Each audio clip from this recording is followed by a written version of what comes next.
Coucou, c'est Malou et bienvenue dans ce podcast littéraire de Books and Blabla.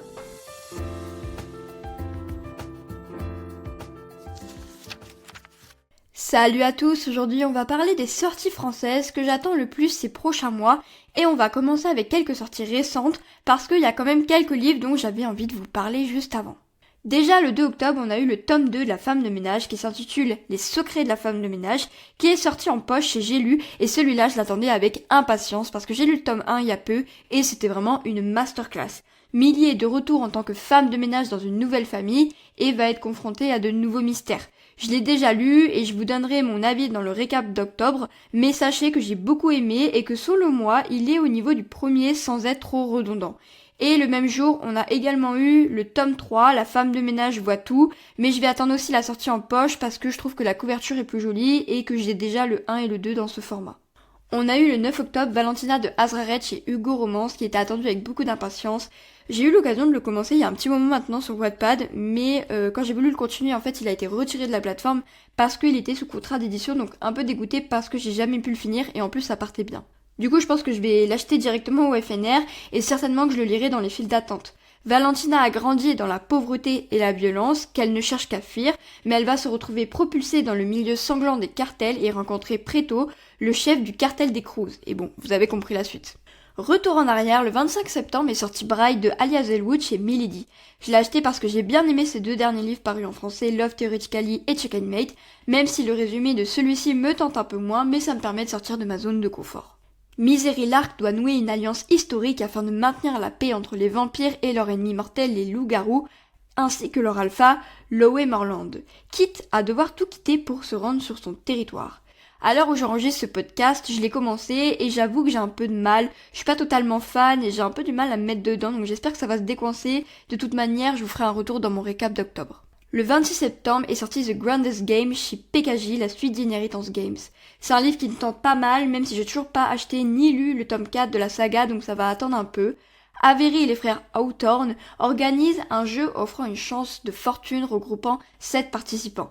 Les tensions montent et les défis forcent les joueurs à leurs limites physiques, mentales et émotionnelles, poussant certains à ne pas respecter les règles. Bon, maintenant qu'on a vu les sorties récentes, on va voir ceux qui vont bientôt sortir. Déjà chez Hugo, on a pas mal de choses, mais surtout des poches. J'avoue que les nouveautés me tentent pas forcément, d'autant que j'essaye de lire de moins en moins de romances, parce que c'est un genre qui commence parfois à me lasser, donc j'ai aussi moins envie de lire leurs livres. Le 6 novembre sortira Love Charlie en poche de Delinda Dan chez Hugo Romance, mais j'aurai sûrement la chance de l'avoir le 1er novembre au FNR et lui faire dédicacer. En plus, c'est vraiment un livre que j'avais envie de lire, que j'attendais depuis un moment, donc je suis trop contente. Charlie et Lex sont amis depuis l'enfance mais peinent désormais à mettre des mots sur leur relation. Charlie va aider Lex à trouver une copine mais le jour où ils tombent amoureux, elle en est bouleversée. J'ai vu beaucoup de retours positifs sur ce livre et en plus ça a l'air d'être un Friends to Lovers et je pense que c'est vraiment une de mes tropes préférées. En tout cas quand elle est bien faite, c'est vraiment ce que je préfère, donc j'espère que ça va être le cas et que ça va être un coup de cœur. Et le 13 novembre, on aura le droit à son nouveau roman, le premier de la saga Mad Majesty, en 3 tomes si mes informations sont exactes, et j'espère aussi avoir celui-ci au FNR en avant-première, et peut-être même le tome 2, qui sait s'il nous faut une surprise, mais bon, j'ai quand même peu d'espoir. Le prince Damian enchaîne les scandales et va être appelé à monter sur le trône.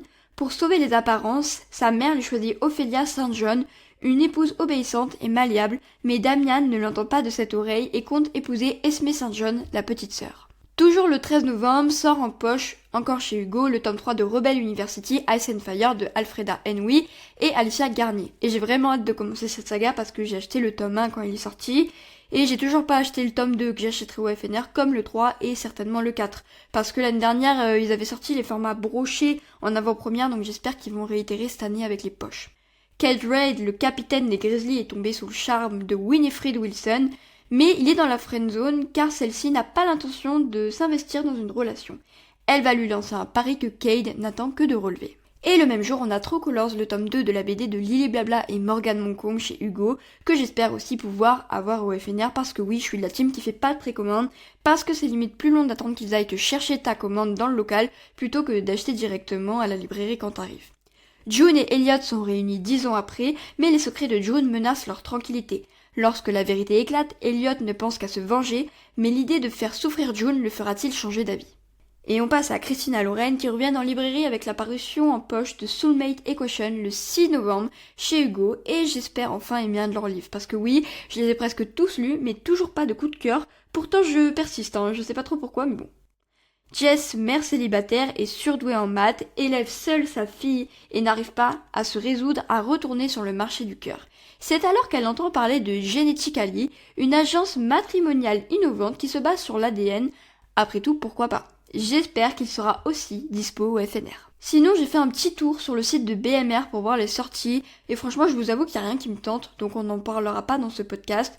Pareil pour la maison d'édition Nisha, dont j'ai découvert le nom il y a peu. En fait, je me suis jamais trop intéressée à leurs livres pour une raison que j'ignore, et du coup, c'est vrai que c'est pas une maison que je vais mettre en avant instinctivement, même si je sais qu'ils se développent de plus en plus. Et pareil pour Plume du Web, je sais, désolé ça fait beaucoup, mais bon vraiment leurs livres ils me tentent pas, peut-être parce qu'ils sont un peu plus noirs, et c'est pas forcément ce que je préfère. Bon là on sort un petit peu de la romance, mais chez Folio le 24 octobre va sortir Qu'est-ce que l'architecture de Yves Michaud que j'ai découvert en cherchant sur le site de Gallimard, et j'avoue que ça me tente bien de lire un ouvrage sur ça, donc à voir quand il sortira.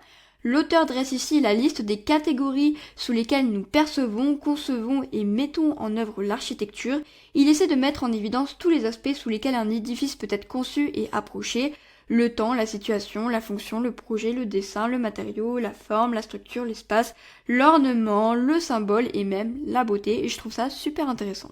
Sinon, chez PKJ, le 7 novembre, on a Le Rivage des Survivants, le tome 1 de James Dashner, dans la continuité de la saga du labyrinthe, qui sort enfin en poche, et j'ai vraiment hâte de le lire, parce que j'avais adoré vraiment le tome 5, La Braise, et ça me fait trop plaisir de replonger dans cet univers, et de relire un peu de dystopie, comme récemment avec Le Destin de Newt, dont vous aurez ma critique dans le prochain récap livresque.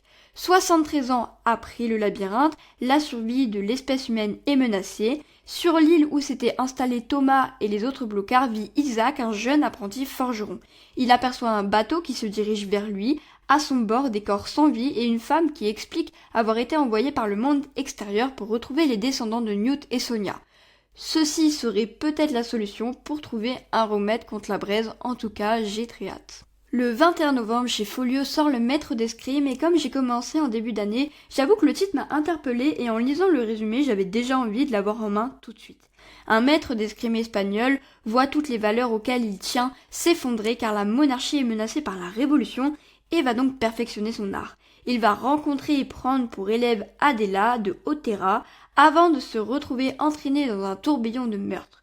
Je vous ai fait un rapide résumé du résumé, mais j'aime bien ce genre d'ambiance et j'ai hâte de le lire. Et pour finir, on n'a pas encore de date pour une éventuelle parution en poche, mais j'aimerais trop que Folio édite La Vie heureuse de David Fuenquinos dans les mêmes éditions que la plupart de ses romans qui sont déjà sortis. Le résumé ne donne pas vraiment d'indication, mais j'ai hâte de voir ce que le chef nous a concocté de bon cette fois-ci. Il est sorti le 4 janvier 2024, alors j'espère qu'on aura une annonce avant la fin de l'année ou au moins début 2025. J'en ai fini avec ce petit podcast parce que oui, en effet, cette fin d'année 2024 est selon moi loin d'être la meilleure, notamment en termes de romance. Après, bien sûr, peut-être que je suis un peu biaisée, comme c'est plus trop le genre que j'ai envie de lire actuellement, comme je vous l'ai dit au début. Juste avant qu'on se quitte, j'ai plusieurs choses à vous dire. Vous n'êtes pas sans savoir que les vacances approchent, voire même sont déjà là pour la plupart. Et il se trouve que je vais pas avoir forcément mon matériel pour enregistrer, notamment le récap livresque du mois d'octobre. Et vous comprenez que celui-là, je peux pas l'enregistrer en avance, donc ça attendrait un petit peu. Il devait paraître la semaine prochaine, mais à la place, je vous propose un court épisode sur les livres que j'ai prévu d'emmener avec moi au FNR, parce que ça approche à grands pas, puisque c'est dans une semaine. Ce sera sûrement un épisode un peu détente où je vous parlerai aussi de ce que j'aimerais y voir cette année, sans pour autant trop en dire parce que on y consacrera un autre épisode. En fait, j'aimerais vous faire un épisode sur le FNR de cette année et celui de l'année dernière pour vous en parler, débriefer un peu tout ça. Et puis voilà, du coup, pour le récap livresque d'octobre aussi, ça risque d'attendre un peu. Ce sera sûrement pas la semaine après les vacances, parce que je pars à Prague en fait, je suis pas là quasiment toute la semaine, donc je pourrais pas enregistrer, donc ça sera sûrement la semaine encore après. En tout cas, n'hésitez pas à me dire quels sont les livres qui vous tentent en cette fin d'année sur Instagram, c'est toujours mlg-books, et je vous dis à bientôt pour un nouveau podcast de Books and Blabla.